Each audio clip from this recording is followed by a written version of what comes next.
एक छोटी सी दृष्टि हम डालने की कोशिश करते हैं जो हमारे जीवन की घटनाएं चल रही हैं। ऋषि मुनियों ने, वेदों ने, पुराणों ने जिस जगत की बात की है, जिस यात्रा की बात की है, आखिर हम उसमें जाते क्यों नहीं हैं? कहते हैं कि वहां सब कुछ है, इंसान जो चाहे वो मिलता है, परम आनंद है, परम सुख है, परम ज्ञान है, लेकिन फिर भी वहां प्रवेश क्यों नहीं करते हैं? आखिर कारण क्या है? मुझे याद आ रही है बात, जो कस्तूरी मृग होता है, जब वो रात्रि में सो रहा होता है, सुबह जब नींद खुलती है उसकी, बहुत मीठी मीठी खुशबू आती है, बहुत सुंदर खुशबू आती है। उस खुशबू को जब वो महसूस करता है तो व्याकुल हो जाता है। इतनी अच्छी खुशबू कस्तूरी की, और उसे जब महसूस करता है तो वो चाहता है कि ये खुशबू हमेशा मिले, और ये खुशबू जहां से आ रही है बस वो स्थान मुझे मिल जाए जहां से खुशबू आ रही है। मृग चारों तरफ देखता है, लेकिन कहीं से भी खुशबू का केंद्र नहीं दिखाई देता उसे। फिर मृग उठता है, जिस दिशा से हवाएं बह रही हैं उस दिशा की तरफ धीरे धीरे यात्रा करने लगता है। धीरे धीरे वो आगे की तरफ बढ़ने लगता है, टहलते हुए आगे निकलने लगता है। खुशबू आ रही है, लेकिन खुशबू के केंद्र को वो जान नहीं पाता है कि खुशबू आ कहां से रही है। जब धीरे धीरे उसकी यात्रा आगे की तरफ बढ़ती है और खुशबू का कोई केंद्र उसे दिखाई नहीं देता है तो व्याकुल होने लगता है। फिर वो धीरे धीरे दौड़ने लगता है, बहती हुई हवाओं की दिशा में वो दौड़ने लगता है, और दौड़कर चाहता है कि जल्द से जल्द उस केंद्र पे, उस स्थान पे पहुंच जाए जहां से वो खुशबू आ रही है।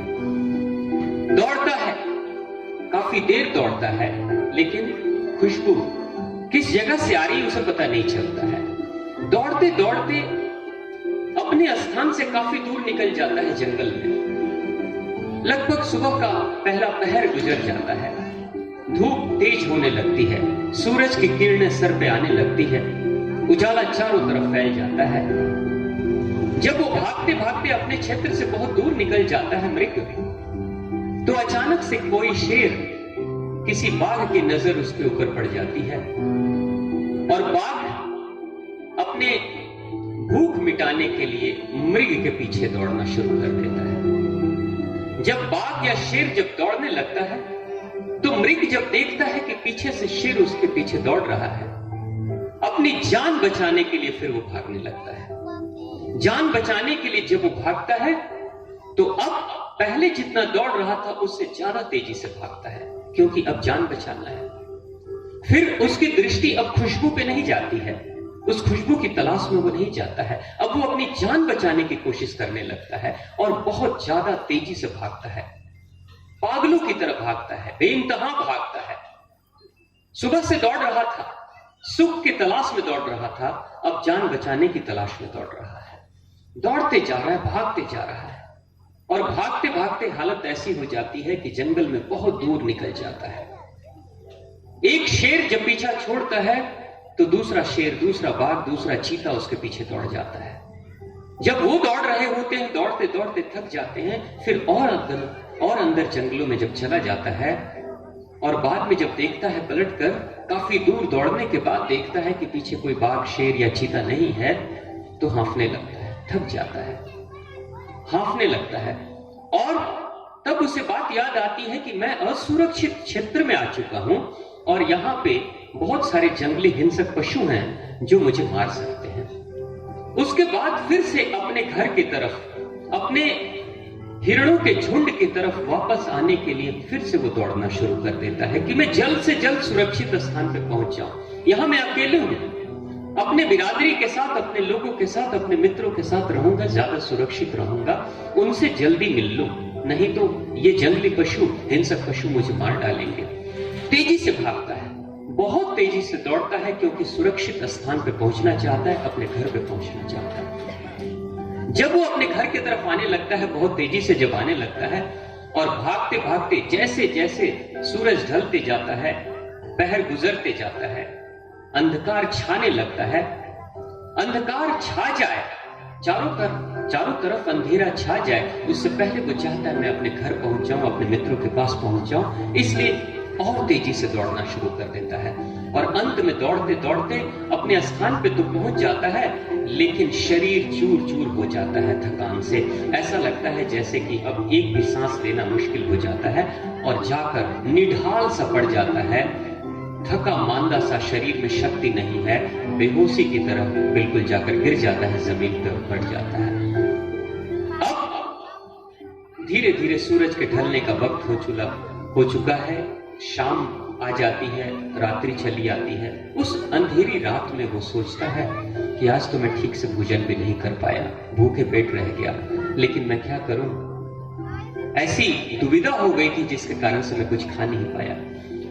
कई दिन ऐसे ही गुजरते हैं, क्योंकि रात्रि में जब सोता है, फिर सुबह जब नींद खुलती है, फिर से वही खुशबू आती है और फिर से उस खुशबू की तलाश कर रहा होता है। ऐसे दिन, महीने, साल गुजरते चले जाते हैं। रोज का सिलसिला वही है। पहले वो सुख की तलाश में भाग रहा है, फिर जान बचाने की तलाश में भाग रहा है, फिर सुरक्षित स्थान पे आने की तलाश में भाग रहा है, और रात में थक कर जब सो जाता है तो उस थकान को मिटाने के लिए फिर से प्रकृति की गोद में चला जाता है। सुबह उठता है, फिर से सुख की तलाश, फिर से जान बचाने की कोशिश, फिर से जाकर घर वापस आने की कोशिश, फिर से रात में वही थकान। पूरी जिंदगी गुजर जाती है उसकी, पूरी जिंदगी ऐसी गुजरते चली जाती है। और जब बुढ़ापा आता है, जब हाथ पैर उसके काम करने बंद कर देते हैं, शरीर की ऊर्जा कम हो जाती है, जब शिकार करने लायक भी नहीं रहता है, जब वो अपनी सुरक्षा के लिए कहीं बाहर निकलने की स्थिति में भी नहीं रहता है, तो अपने किसी मांद में, किसी सुरक्षित स्थान पर पड़ा हुआ रहता है। कुछ मित्र कहीं से अगर घास वगैरह ला देते हैं तो खा लेता है, बहुत मुश्किल से उठ पाता है, चारा चरता है, फिर जाके सो जाता है, क्योंकि शरीर अब साथ नहीं दे रहा है। जब शरीर साथ नहीं दे रहा है, सारे मित्र शिकार के लिए, चारा के लिए निकल जाते हैं, भोजन के लिए निकल जाते हैं, अकेले जब अपने स्थान पर पड़ा हुआ रहता है, जब उठने की भी शक्ति नहीं है, तब भी उसको खुशबू आती है। उस वक्त भी जब खुशबू आती है तो सोचता है कि इस खुशबू की तलाश में, सुख की तलाश में जीवन भर भटकते रहा, लेकिन आज तक वो खुशबू मिली नहीं है। अब क्या मिलेगी? अब तो पूरी जिंदगी मेरी खत्म हो गई है, अब कहां मिलेगी? जब बार बार खुशबू आ रही है लेकिन खुशबू मिल नहीं रही है, तो क्या करें? इंद्रियां भी कमजोर होती चली जा रही हैं।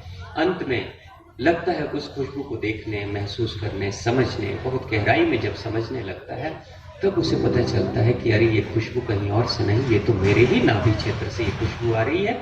वो जो स्थान है वो मेरे ही अंदर है और मेरे शरीर से ही खुशबू आ रही है, लेकिन पूरी जिंदगी वो तलाश करते रह जाता है। और बाद में जब वो खुशबू का केंद्र जब मिलता है उसे, तो उसके बाद से उस खुशबू के आनंद को लेने के लिए उसकी इंद्रियां भी साथ छोड़ चुकी होती हैं, और अंत में मरने का इंतजार करता है। और मृत्यु के पास, मृत जब मृत्यु के पास पहुंचता है, तब पता चलता है कि सुख, जिस सुख की तलाश कर रहा था वो तो उसी के अंदर है, लेकिन पूरी दुनिया में वो भटकते रहा उसको पाने के लिए। हमारे साथ भी ऐसे ही घटनाएं घट रही हैं। हम जिस परम आनंद की बात करते हैं, हम जिस परम सुख की बात कर रहे हैं, जिसके लिए हम धन, दौलत, नाम, प्रतिष्ठा, यश पाने की कोशिश कर रहे हैं, दुनिया में कहीं बाहर, सच्चाई तो यह है कि वो हमारे ही केंद्र में पड़ा हुआ है। लेकिन खबर कब मिलती है उस मृग को? खबर उस समय मिलती है जब उसका इंद्रिय लोक कमजोर हो जाता है, तो एक अलौकिक जगत में वो प्रवेश करता है। जब तक इंसान की इंद्रियां सक्रिय होती हैं, तब तक इंद्रियां भगाती हैं, हमेशा भगाती हैं। सिर्फ मृग नहीं भाग रहा, हम भी भाग रहे हैं। हमारी ये जो दोनों आंखें हैं, ये सुंदर दृश्य को देखने के लिए बाहर शरीर को लेकर जाती हैं। हम अपनी आंखों को सुख पहुंचाने के लिए, दृश्य का सुख पहुंचाने के लिए हम कहीं बाहर जाते हैं। कानों को सुंदर ध्वनि श्रवण कराने के लिए हम अपने से बाहर, अपने स्थान से बाहर निकलने की कोशिश करते हैं। हम अपनी जिह्वा को बेहतर स्वाद देने के लिए हम अपने घर से बाहर निकलने की कोशिश करते हैं। हम बेहतर खुशबू के लिए बाहर कहीं जाकर हम अच्छी खुशबू लेना चाहते हैं। हम शारीरिक सुखों के लिए भी हम बाहर कहीं जाकर शारीरिक सुख को प्राप्त करना चाहते हैं। पांचों की पांचों इंद्रियां का जो स्वामी है वो मन है, और वो मन तो सबसे ज्यादा हमें बाहर की तरफ भटकाता है, बाहर की तरफ भगाता है। हमारी भी हालत वैसे ही है, लेकिन जब इंद्रियां ये कमजोर होती हैं तब इंसान अंतर के जगत में जब जाता है तब एक ज्योत जलनी शुरू हो जाती है, और वो ज्योत ऐसी होती है कि कई बुजुर्ग लोगों ने कहा है, जो बिल्कुल मरणासन की स्थिति में पहुंच जाते हैं, तो उन्होंने कहा है, उन्होंने ऐसे दृश्य को देखा है, ऐसे सुख को भी महसूस किया है जो जीवन में कभी नहीं पा पाए हैं। उस जगत में हम भी एक दिन प्रवेश करेंगे जब मृत्यु करीब आएगी तो, और वो स्थिति तब आती है जब इंसान बिल्कुल मृत्यु के करीब आ जाता है। लेकिन उस समय उस सुख का, उस परम आनंद की अनुभूति हम कर ना पाए तो क्या फायदा उसको पाने का। बेहतर तो यही होगा कि जब हम उसको बेहतर तरीके से महसूस कर सकते हैं तब उसमें प्रवेश करने की कोशिश करें, वो ज्यादा बेहतर होगा। मृग की तरह हम जीवन भर भटकते न रह जाए बाहर की तरफ, एक बार अपने तरफ, अपने विश्वानुमुख होकर अपनी तरफ देखने की कोशिश करें। धीरे धीरे प्रयास से हम अंदर प्रवेश करने लगेंगे, अपने अंदर के तल के अंदर के जगत में हम जाने लगेंगे, और हमारी जिंदगी अद्भुत अद्भुत दृश्य प्रकट करेगी। और वो एक दृश्य ऐसा होगा, वो अनुभूति एक ऐसी होगी जिसको पाने के लिए हम हमेशा से तरसते चले आ रहे हैं। मुझे एक बात याद आ रही है। एक वैज्ञानिक हुआ करती थी जिसने मरकरी की खोज की थी। आपने भी पढ़ा होगा किताबों में, मैडम क्यूरी मरकरी की तलाश करती है। उसने बताया एक बार अपनी डायरी में वो लिखती है कि एक बार वैज्ञानिक शोध में ऐसे सवाल पे जाकर वो उलझ जाती है कि उससे आगे वो बढ़ नहीं पा रही है। कई दिन कई महीने गुजर जाते हैं लेकिन उस सवाल का जवाब उसको मिलता नहीं है। अपने लेबोरेटरी में, अपने प्रयोगशाला में अकेले रहती है वो, रात भर पड़े रहती है, सोचते रहती है, खोज करते रहती है, लेकिन कोई बताने वाला है नहीं। प्रयोगशाला के बाहर एक चौकीदार रहता है, चौकीदार जिसका काम है कि सुबह का खाना लाकर कमरे में रख दे, दोपहर का खाना लाकर कमरे में रख दे, और रात्रि में बाहर के दरवाजों को बंद कर दे, और रात में कोई ना चले आए, बस बैठ के चौकीदारी करे। बस यही काम करता था वो। कई दिन महीने गुजर गए, मैडम क्यूरी को अपने सवालों का जवाब नहीं मिला। कई बार इतनी विचलित होती थी कि अपने ही टेबल पर बैठे बैठे सो जाती थी। मतलब वो इतने सदमे में थी, इतनी दुखी हो गई थी कि वो अपने बिस्तर पे भी जाकर नहीं सो पाती थी। दिमाग में निरंतर चिंतन चल रहा है, बैठे बैठे टेबल पे सो जाती थी, कुर्सी पे सो जाती थी। एक रात को वो बताती है कि उस सवाल को उसने कागज पे लिख कर रखा था और सवाल के जवाब का इंतजार कर रही थी, चिंतन कर रही थी। सोचते सोचते सोचते सोचते इतनी दुविधाओं से भर गई कि अंत में टेबल पे ही हाथ रखकर सो गई थी। सुबह में अचानक उसकी जब नींद खुलती है लगभग 3 बजे के आसपास में, तो कमरे में जो बत्ती जल रही थी, उस बत्ती की रोशनी में उसने देखा था मैडम क्यूरी ने। तो वो देखती है कि जिस पन्ने पे उसने सवाल लिखा है, उस पन्ने के ठीक सवाल के नीचे उसी सवाल का जवाब लिखा हुआ है। अपनी डायरी में लिखती है कि मेरे सवाल का जवाब उसी सवाल के ठीक नीचे लिखा हुआ था। पूरे जवाब को पढ़ती है और जिसकी तलाश वर्षों से कर रही थी, वो सही जवाब उसको मिल गया है, और उसी के सहयोग से बाद में चलकर उसने मरकरी का आविष्कार किया था।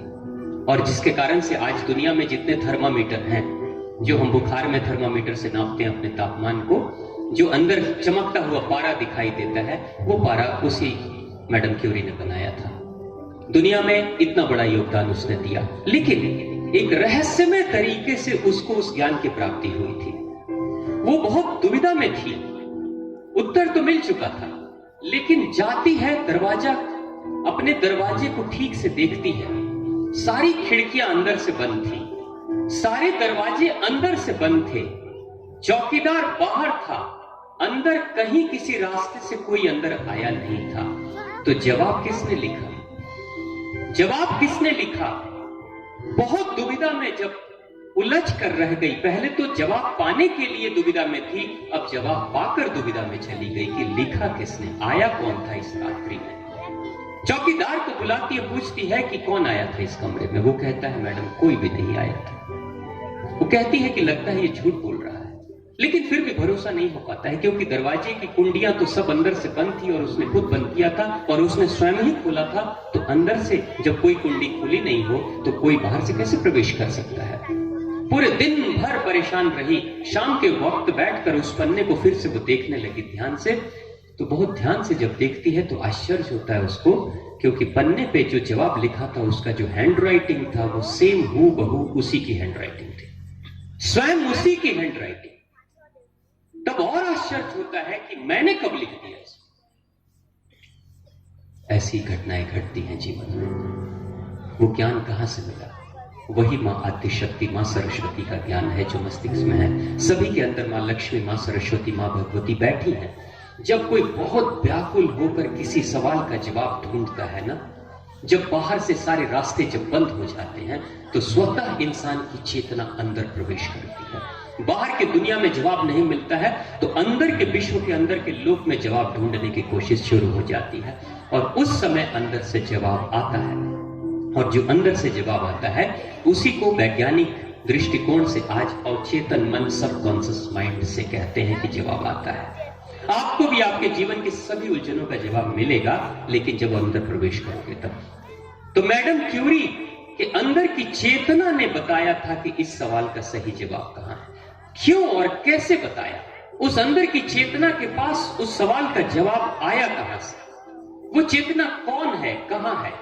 उसी चेतना को जो बीज रूप में हमारे अंदर पड़ा है, जिसके कारण से हमारे व्यक्तित्व का निर्माण, हमारा जन्म होता है, हमारे शरीर का निर्माण होता है, वही चेतना है, वही आत्मा है, वही परमात्मा है जो हमारे अंदर है।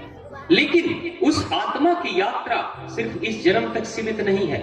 वो आत्मा कई बार यात्रा कर चुकी है इससे भी पहले, और लगातार हर जन्म में उसने बहुत सारे ज्ञान अर्जित किए हैं। जैसे मान लीजिए हम सबके कई सारे जन्म हो चुके होंगे। हर जन्म में तो हमने पढ़ाइयां की होगी, हर जन्म में एक जीवन को जिया होगा, हर जन्म में हमने कुछ ना कुछ अनुभव किया होगा। लेकिन इस जन्म में जब हमने जन्म लिया तो फिर से वही ABCD पढ़ाई कर रहे हैं, फिर से वही क ख ग पढ़ रहे हैं, फिर से वही 1 2 3 4 पढ़ाई कर रहे हैं, फिर से वो सारी चीजें चल रही हैं। लेकिन एक स्थिति तब आती है जब इंसान अंदर जगत में प्रवेश करता है, अंदर की चेतना में। तो एक क्षण आता है जब इंसान के इस जन्म का और उस चेतना के बीच का एक जो अदृश्य पर्दा है, वो पर्दा टूट जाता है। और जब वो पर्दा टूटता है तो सभी जन्मों के सारे रहस्य और सारे ज्ञान जो संचित रूप में है वो फिर से उद्घाटित हो जाते हैं और इंसान को हर चीज का सवाल और जवाब मिलना शुरू हो जाता है। इसलिए वेदों में, पुराणों में कहते हैं, मृग की तरह हम जीवन भर भटकते न रह जाए बाहर की तरफ, एक बार अपने तरफ, अपने विश्वानुमुख होकर अपनी तरफ देखने की कोशिश करें। धीरे धीरे प्रयास से हम अंदर प्रवेश करने लगेंगे, अपने अंदर के तल के अंदर के जगत में हम जाने लगेंगे और हमारी जिंदगी एक अद्भुत दृश्य प्रकट करेगी। और वो एक दृश्य ऐसा होगा, वो अनुभूति एक ऐसी होगी जिसको पाने के लिए हम हमेशा से तरसते चले आ रहे हैं।